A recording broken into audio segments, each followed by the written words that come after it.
to the Paint, Rest, Repeat podcast with Ros and Laura Day, where we chat about our creative lives as artists while keeping it real and a little bit messy.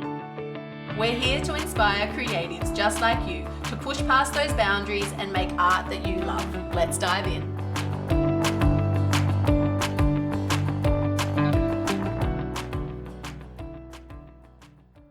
Hello everybody and welcome to another episode of Paint, Rest, Repeat. Today we have the beautiful Emily Viski with us.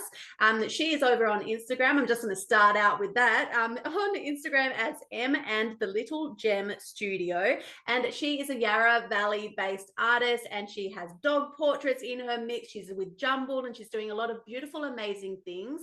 I've seen her on Instagram and I'm sure you have as well, Laura, over many, many years, and just seeing her business grow and grow and grow. And it's really, really beautiful to see you bloom and to have you here as well. How are you? I'm good. Thank you for having me. Pleasure. Yay, I love that you're here, Emily. I think a lot of Australian artists like follow each other and you sort of discover people through Instagram and have little chats and DMs and things. So it's really nice to be able to do this interview with you today because sort of following along your journey. And I think Ros has done the same as well. So yeah, it's really nice to spotlight you and have a little chat about your creative journey and the latest things that are happening in your art practice at the moment. So yay. I feel like I've seen your Instagram for, I don't know, at least 4 years. How long have you been arting and how long have you been, public about arting? I feel like they are two different questions. I feel like I'm chatting with friends that I see on Instagram all the time, and I don't know when I started the Instagram, but I started getting back into art when Jemima was in kinder because I had a little bit of free time. And she's now in grade 2. So I think it was around then that I started sharing what I was doing. And it's just like, it's such a nice place, Instagram. Like, I feel like it's my workplace and I go on there and I like see all my co-workers who are all the other artists, and it's just a really nice place to be. I love that you share that because I think a lot of people have negative feelings towards social media and Instagram, but I love that you share a similar view to me in that it is actually largely a positive space if you choose to tap into it from that angle. On that note, I just want to just drop in here that I've just noticed before that you've got nearly 5K followers on Instagram. So for our listeners, go over to Em's account and give her a couple of extra followers. Let's see if we can get her over that line to the 5K. That would be really exciting if we could help her to do that. So yeah, I just thought hopefully we are introducing a few new people to your work and what you're doing. Shall we go back to the start and maybe talk about your journey as a creator? Were you a creative child and, sort of journeying into what you're doing today? Yeah, so it's a windy road, like most artists. I was a creative child. I was always drawing, and I had, my Derwents, and I was always making picture books and doing stuff like that. And my parents are very creative as well, so they were always really encouraging of that sort of thing. Like any downtime, I was always drawing or painting. And I remember having the blue tack and trying to stick my artwork all over the house, and my mum and dad were like, no, you're not putting your artwork all over the walls. I'm like, well, when I'm older, I'm going to have my own house and I'm going to put my artwork all over the walls. So that was a bit of a 360 thing. So I was a very creative child, and then things happen and you go through school, and I just didn't see it as something you could do as a career sort of thing. My parents were creative, but I didn't have anyone in my life who was doing that as a career. So it never crossed my mind that you could do art for a living. And then I finished school and I kind of just fell into a job that was close by. So I did dental nursing and I studied doing that. And I had so many different jobs. I did all sorts of things. So I also did aged care, and I did the activities for the elderly residents in aged care, and, worked all these different things. And then what happened was COVID, and I lost my muggle job, and I was like, oh, okay. So I was then at home. I had Jemima, and she was going off to kinder, and I had a lot more free time, and started creating. And I was like, this would be really cool if I could turn this into making money from my art and make this a thing, and also in the mix of all that, so most of my 20s were spent on an IVF journey. So I had Jemima, she was an IVF baby, but most of my 20s was spent, like, I have PCOS and endometriosis. So it was kind of discovering a lot of that and figuring out what all that meant. And I never really thought about careers too much. I was always like, I really want to be a mum.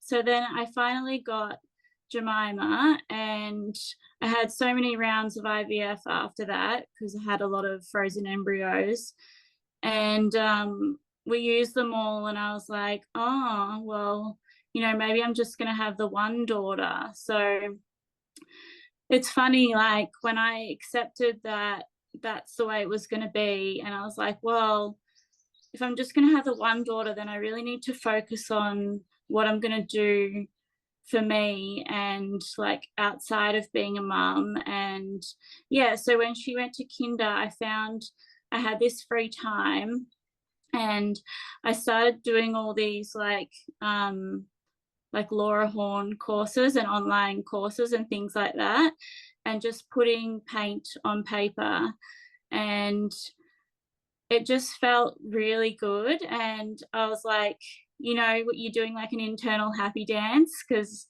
it just feels, it feels like you're doing the right thing. It's kind of like when you see food coming at a restaurant and you're like, ooh. Yeah, it felt like it was the right thing. And so I just kept exploring that, and sharing on Instagram, and made a lot of good friends that I haven't even met, who are also doing the same thing, and just kept trying things and kept applying for art prizes, and I'd enter everything, and just sharing as much as I could, and slowly building up, like, sharing your art, and then stories came out, and then showing your face, and it's just slowly one thing after the other, and it's kind of led me to where I am now. You know what comes up when you're telling your journey, explaining your journey for me, is whether you ever felt under pressure to make your art earn an income for you quickly. Because I feel like some of our listeners might be thinking, like, yeah, I want to do that, but like, I've been trying, and but when am I going to get there? Is that something that you had to battle? Yes, definitely. But I think it just comes down to making a lot of art and making a lot of bad art, and just keep making the art, and then eventually something will happen, and you'll get some recognition or something. Like, if you keep putting yourself out there, eventually you're going to find someone that gravitates with your work or something like that. I did want to, I could see myself making money from it, but I was like, how is this going to happen, and when is it going to happen? But I just kept enjoying the process of actually making the art, because it was so bad to begin with, but it was fun. Like, you don't know what you're doing, and you're playing with all these different things, and like you're having fun as well. But I sort of always had that in the background, like, yeah. It's that consistency piece, and we've talked about this before on the podcast, and it's just continually showing up and like exploring, playing and doing the work, and also showing that evolution as well. So what were you doing before you hit like your magic, and what you're doing now? And we're going to talk about that in depth a bit further, I think. But what were you doing when you were in that discovery phase before the pet portraits, and the work that you're showing at Jumbled? Like, were you just like following what you felt called to do? Like, was it an intuitive sort of process when you're in that discovery phase and finding your style and finding your voice and discovering the colors that you like to use in your work? Yeah, was it I was doing a lot of online courses. Hmm. Yeah, I took a lot of online art courses, and I was following people, and yeah, it was just trying a whole heap of different things. And like, because I was doing those Laura Horn courses, and then I found out like don't really love watercolor so much, and she does a lot of watercolor, and she also uses a lot of like natural colors, and I'm very bright. And so it was just finding, just constantly trying new things and making art every day, pretty much.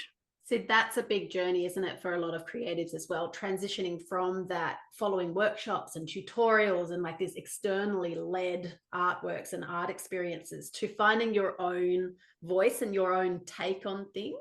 How did that transition go for you? Did you find that a challenge, or it just sort of naturally evolved?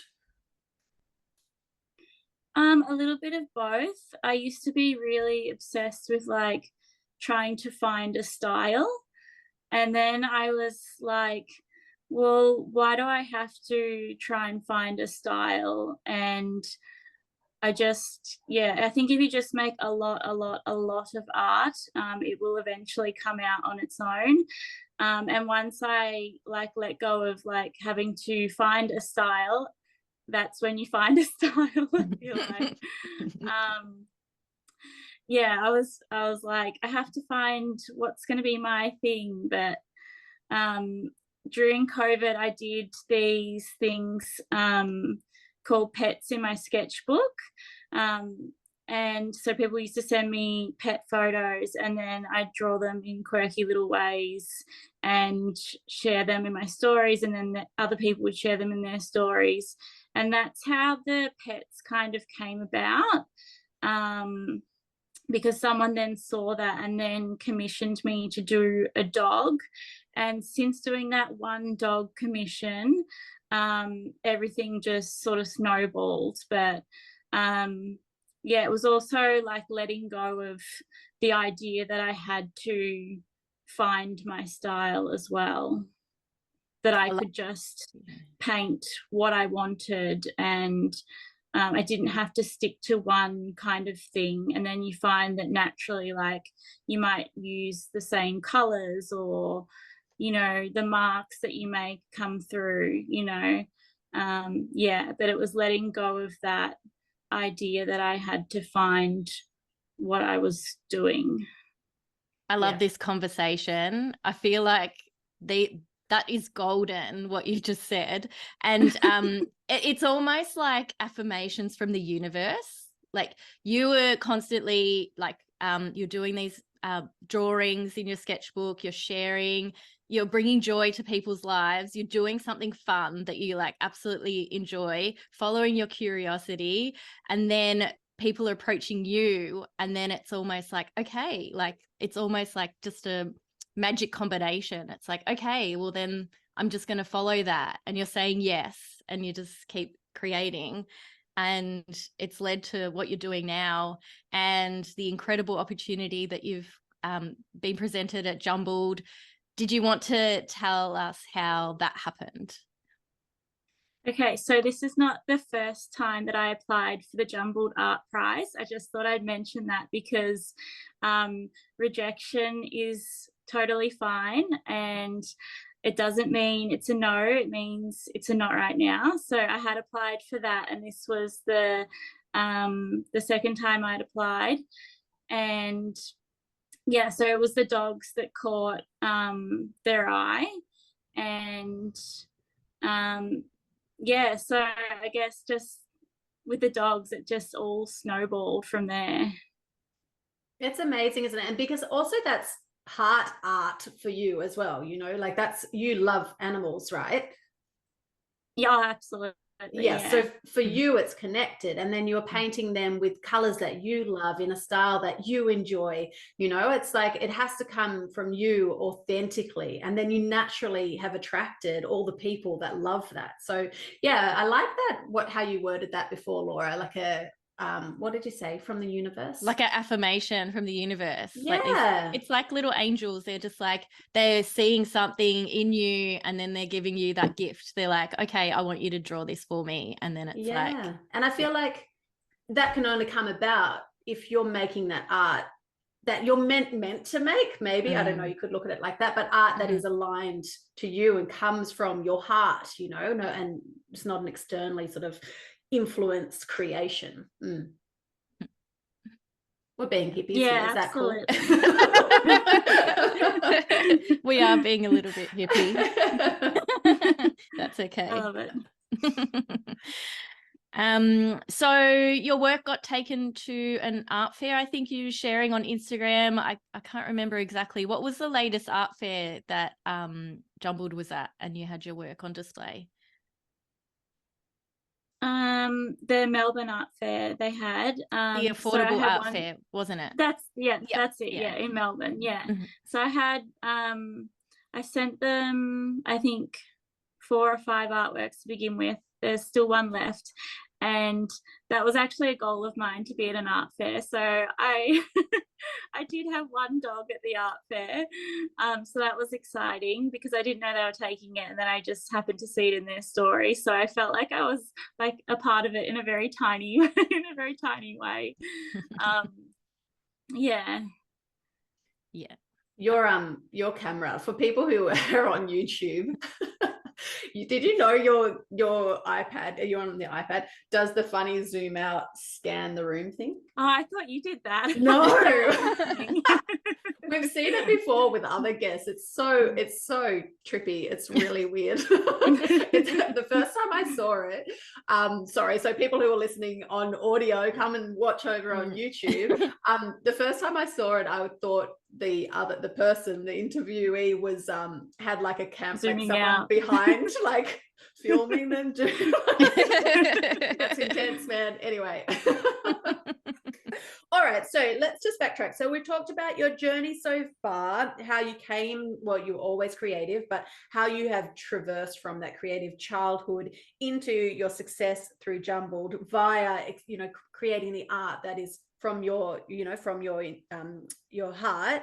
And I think next, perhaps what we can talk about is the style piece as well. So you talked about style being something you need to basically stop searching for. You need to do all the work and it will sort of present itself. I'm really curious how you would describe your style. How would you put words to that? Well, it's very abstract, I feel like, and a little bit quirky. But I think the color, so I've always had a love of color. So everything I do is quite colorful. And yeah, I think that really the color comes through, but also like you have your hand has like a muscle memory, I feel like, and you know, you have marks that are like I don't know, you just go back to doing those sort of mark making things, and just marks that feel like you, and yeah, I don't know, it's hard to explain. Yeah, but it's good to have these conversations, because I feel like for a lot of us, a lot of artists, we don't necessarily talk all that much, although I'm very chatty, but I don't talk about my own art that much. And so that, like, being able to put words to it is definitely an important thing. So it was interesting to hear you describe your particular art style. What do you want to ask next, Laura? About art and mum life. Oh, yes. So yeah, I think you know, there could be a bit of juggling that happens behind the scenes. When do you carve out time for yourself? How have you been able to establish, you know, solid time in the studio for your creative time, or is it in like spontaneous pockets? How does it work for you? Yeah, so I'm a mum of 3 little girls. So I've got a 7-year-old, a 2-year-old, and a 9-month-old. And yeah, it's a big juggle, but it's a priority for me to do the art. And so what's been a game changer for me is I have a dedicated spot in the house, and I have everything out. So I don't have to do any setting up or packing up. So everything's always out. And whenever I get a chance, whether it's 5 minutes or an hour or whatever, I can come over and I can quickly like add a little bit more to a painting. But the fact that it's just all out and ready, it's just been a game changer, really. And even just like having pencils that are not in a case, I have my pencils out like open in a jar so that they're always there, just little things like that. Yeah, so having things out and always accessible has been a really big thing for me to be able to find time to do it. And then normally when they're asleep at night, instead of sitting down and watching Netflix, I'll be over at my desk. And I literally just have a desk in the corner of the house. Our house is tiny, and it's in like the kids play kind of area, so it's hard like keeping my 2-year-old away from my art supplies as well, but we somehow make it work. Yeah, so I do it a bit at night and a bit when they're napping, and then just at times in between. Yeah, any time I can really find. And you know, we'll put a movie on, and then my husband will get annoyed because I'll be sitting at my desk listening to the movie rather than actually watching it. So when it's quiet, I'm always like, what's that person doing? I'm over here making up. Can relate. I feel like artists are the only ones that would understand the saying no to Netflix, like understand choosing something else over Netflix. I feel like everyone else just watches so much Netflix, like it's just a big part of everyone else's life, and I don't know, I feel like I'm missing out. Maybe. What do you think? Do you watch TV, Laura? We haven't really talked much about this. Heaps. I actually do. Oh, yeah, okay. that's my wind down time. My active, I don't have kids also, so my active time is during the day, and then the wind down time is in the evening, and that's how I chill out, watching TV on the couch. But I want to wind back to what Emily said. The key word that stood out for me was that you've made your art a priority. So that's like front of mind, like you have really honed in. You're like, this is what I want to do. I've made my art my focus. It's my priority. And then, you know, you sort of like fit in other bits of your life around it. And then, the other things fall to the side. So yes, ignore the housework, ignore the washing, all that stuff can wait. I agree on that. Eventually everyone will just have cereal for dinner. That's further down the list. It's a real struggle though. So as like a fellow mum, like it is a struggle because you do prioritize obviously your family and your children.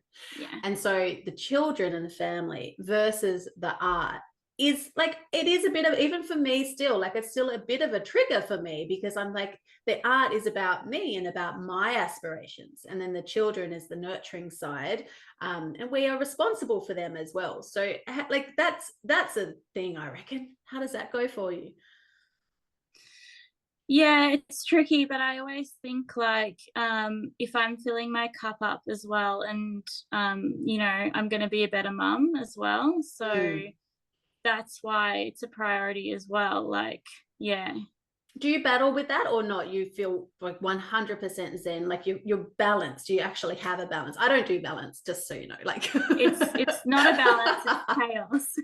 It's chaos, it's absolute chaos. But I mean more on the like emotional level. You feel like your priorities are balancing well. Yeah, I do. Yeah. Yeah, because Okay. I love being a mum as well. I might send you my email address. I need some tips, all right?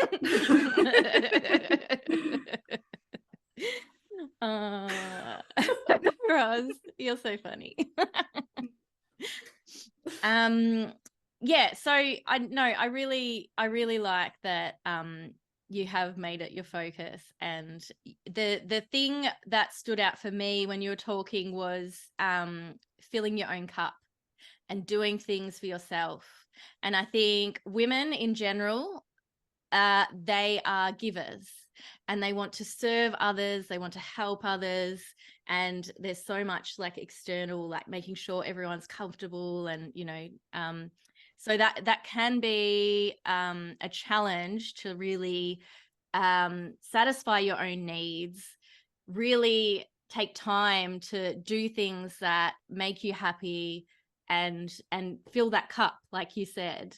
Has that something that's been easy for you, like throughout your life? Like, is it something that you were like, oh, I need to do this for me, like I'm carving out that time, I'm making that space, and I really enjoy this, so I want to make time? Or like, yeah, have you sort of like, I don't know, I've made always it? been a big believer in self-care. And yeah, carving out that time for yourself. But also I feel like, I don't know if this is just me, but I get like a lot of joy just out of really little things. So I can feel like really true joy and like just out of the most random things. And I feel really lucky that I have this. So like, just an example, it can be like I'll see like a squiggly leaf when I hop out of my car. There's like a leaf on the ground. I'm like, oh, I love that squiggly leaf. And I just find that, yeah, I just find joy in all these little random things. Or it can be like just seeing, like, I notice color a lot. And yeah, I don't know. I've always had that. Like, it's just little things. Like, I guess all the little things, if you focus on the little things every day, then it just adds up to a really happy life. So I don't know if that's everyone or just me that finds these things. But so I focus on that, and I'm also really aware of like my internal dialogue and talking kindly to myself and doing affirmations and things like that. Oh, sorry, some canvases just fell over in the background.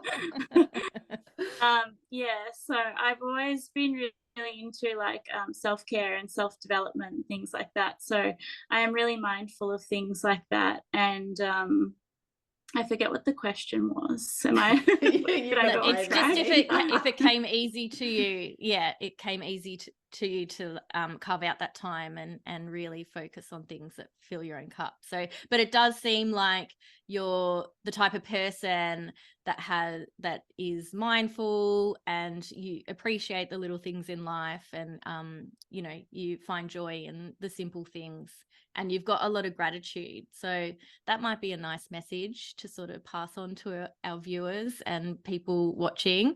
I feel like artists sort of are like that generally. I feel like artists sort of see the things that maybe, you know, general non-creative types sort of overlook. So they see beauty in the everyday, and they might notice things in nature that maybe others don't see. And I think that's our role, isn't it? Sort of to bring awareness to that beauty in the simple that, like, life. Seeing those sort of things and then putting it back into your art as well. Like, you know, you might you put the squiggly leaf back into your art in your mark making sort of thing. And I hope that comes through in my art, those sorts of things. And finding time, just don't put pressure on yourself. Like, you don't need a lot of time. Like, you can have 2 minutes and have a cup of tea, and that's your self-care time. So I focus on things like that, and just having little pockets of time. Like, I love doing meditation as well, and like, I don't get to do that much anymore, so I do it on my walks. Like the kids are in the pram, and then I have a meditation on in the background. But it's doing those things, like, or you are doing like your washing or something, and you put on a podcast or something like that. I think just letting go of that, it needs to take a lot of time, because it doesn't. And you can do those self-care things, and taking time for yourself, you can do it while you're doing other things. Yeah, that's a beautiful point, because I think a lot of us, it's like needing time to paint, right? A lot of us will avoid it because we don't have 2 to 3 hours to paint in a big, juicy, long art making session where we can splash paint about. And so we just don't make the art. Whereas if you can channel that angle, and what you were describing earlier, being able to paint in between the bits and pieces, and do your mindfulness while you're walking and things like that. I love that, because I think that's the only way to move forward when your life is not some, pretend dream life that we feel like other people have. Hey, Emily, can I ask about your commission work? So obviously, like, finding the pockets of time and everything, but when you have a commission, you kind of have a deadline, and people, like, money's on the line, you've got to deliver. Did you want to tell us how you manage your commissions, and maybe just give us a bit of a background on how that works? So I normally allow myself 1 commission a month, because that's all I'm able to manage at the moment. And then I start with some sketchbook work, and I get that back to the person, and we bounce ideas back and forwards, and then I go on to the canvas. And painting the dogs doesn't actually take me a long time. Once I've worked out how I'm going to paint the dog, and I've got the idea in my head, actually painting it doesn't take a long time. It's more thinking of how the painting's going to come together, and working with the person. The actual painting time doesn't actually take me that long. And it's so fun, because I absolutely love doing it. I love seeing, like, all the photos that get sent through, and hearing all the funny little stories and things like that, and putting all the little quirks of the dog into the painting. It's just really fun. And so I allow myself like a month to do it, and then so just 1 a month at the moment, and just not over committing. Yeah, taking control. That's what I usually talk about with the commissions, because I think a lot of people have this fear that they're going to be overwhelmed and overbooked, and how they're going to manage the pressure and but just realizing that you get to design that process. You get to set the boundaries. So 1 piece per month, for example. I know other artists that will have a very set sort of description or intro sheet that will say, I will do these commissions, but I will not do these commissions. You have 1 chance for a review, and that's like the last review of the artwork, for example. Do you run like a wait list for your commissions, and do that via Google Forms or something like that? And do you also have a rules around what commissions you will do? So I've only done dog commissions. I haven't been asked to do any other commissions, and I'm happy just doing my dog commissions. I don't have any like forms or anything like that, because I'm just very casual, and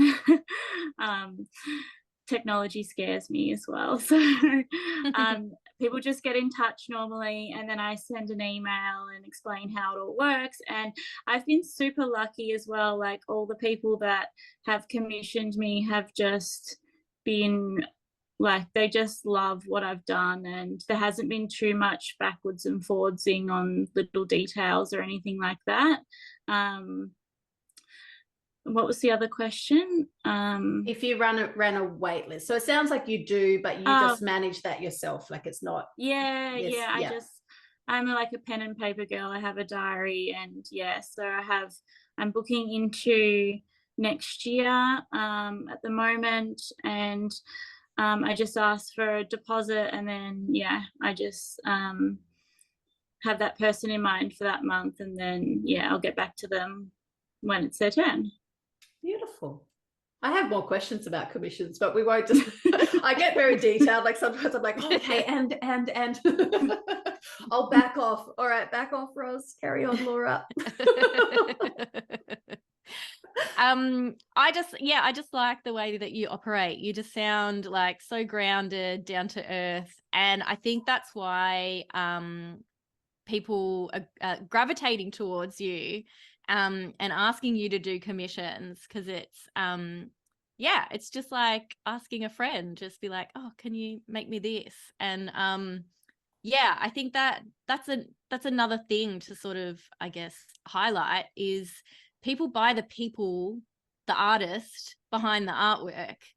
So you're sharing your life on Instagram, you're showing your simple moments of life, walking the kids in nature, you're showing having your cup of tea and all of that sort of stuff, and, you know, sort of that lifestyle that you've created for yourself around the art. And I feel like that goes into that decision-making process when people approach you and ask you to make a piece of artwork. I didn't really have a question in there though. I'm just I'm saying how amazing you are. Just to add to the artist crush bizzo, I'm just on your website now, and oh my goodness, firstly, you have so much art on there. I'm impressed. Like I'm a slow painter, so I'm like, wow. Although I do notice that much of it is sold out. What are we going to do about this? Have you been over to the website, Laura? No, I haven't had a chance. Instagram is like pretty much people's websites these days. So I've been all over your Instagram, but not on your website. Oh, I've got my eye on one. I'm not telling anyone what it is. Emily, what provider, like what is your website platform? How did you create it? So because I'm not like a tech person, getting a website was a big deal because it just felt really scary.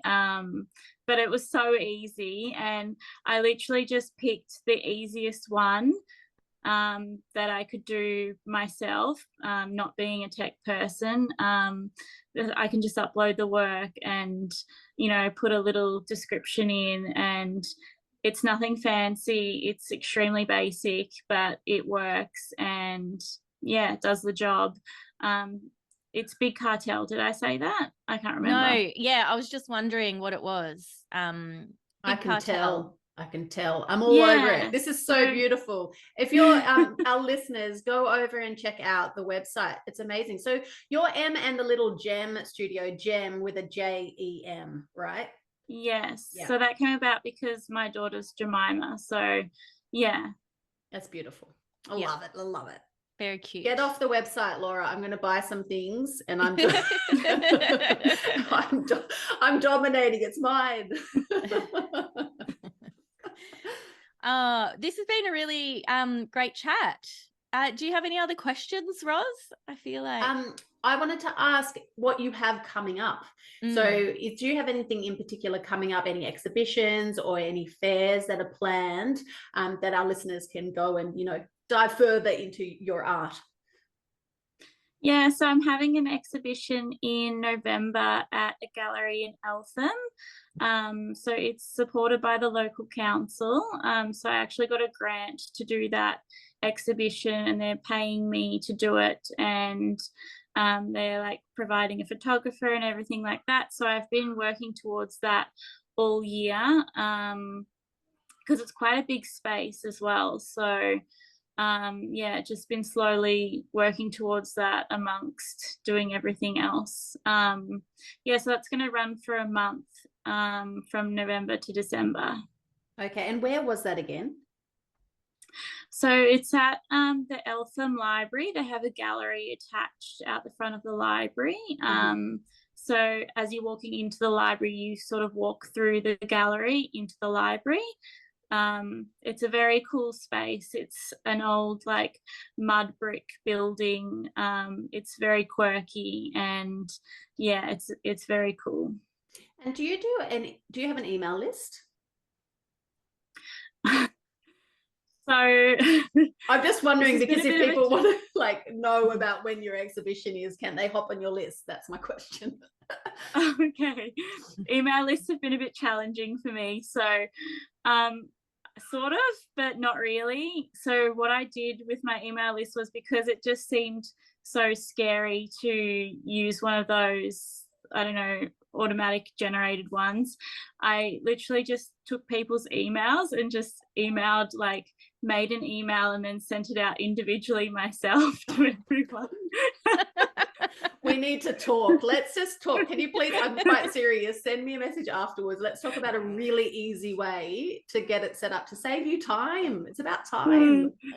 This is how I start everything. I just Okay, so the reason I asked though is, if our beautiful listeners would like to know more about your show, how is the best way for them to get some, you know, formal information from you on that? Should they follow you on social media? Should they send you a DM? What's the best way for them to stay in the loop? Just Instagram is the easiest thing, and yeah, that's the place where I hang out the most. Okay, all right. Don't ask me about the email list. Nobody DM M about email lists. Okay, we got it noted. We were very clear then. I think that was good.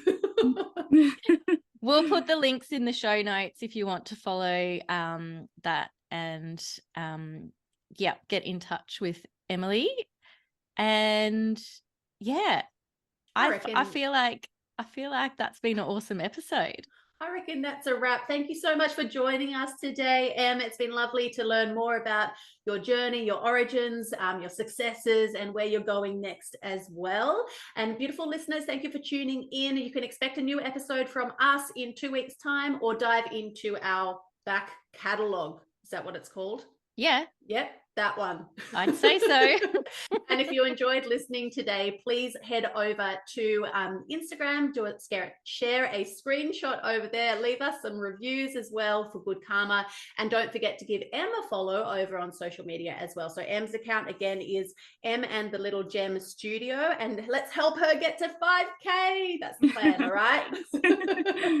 All right. Bye, Em. Bye, Laura. See you next time. See ya. Bye. Bye.